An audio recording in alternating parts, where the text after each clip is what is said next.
जनता समाजवादी party Jaspa नेपालकी केन्द्रीय सदस्य नेत्री डाक्टर बबी सिंह यादवले सामाजिक सञ्जालमा भाइरल भइरहेको भिडियोलाई लिएर स्पष्टीकरण दिएकी छन्।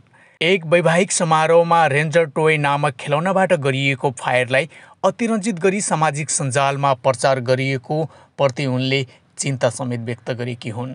नेत्री बबीले एक समारोहका बीच बन्दुक चलाएको भिडियो अहिले सामाजिक सञ्जालमा भाइरल बनिरहेको छ। सो भिडियोलाई लिएर उनले आफ्नो फेसबुक पेज मार्फत स्पष्टीकरण दिएकी छन्। उनले एक वैवाहिक समारोहका बीच रेन्जर टोय नामक खेलौनाले फायरिङ गरेको दाबी गर्दै आफूले प्रयोग गरेको खेलौनाको गन तस्बिर समेत फेसबुकमा राखेकी छन्।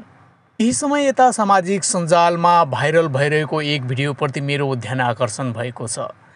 एक वैवाहिक समारोहका बीच मैले रेन्जर टोय नामक खेलौनाले गरेको फायरलाई अतिरञ्जित नबनाइदिनु हुनका लागि यहाँ सम्पूर्णमा अनुरोध एवं आग्रह गर्दछु। साथै सो भिडियो नितान्त मनोरञ्जनात्मक मात्रै भएको समेत जानकारी गराउँदछु, उनले आफ्नो फेसबुक स्ट्याटस लेखेकी छिन्।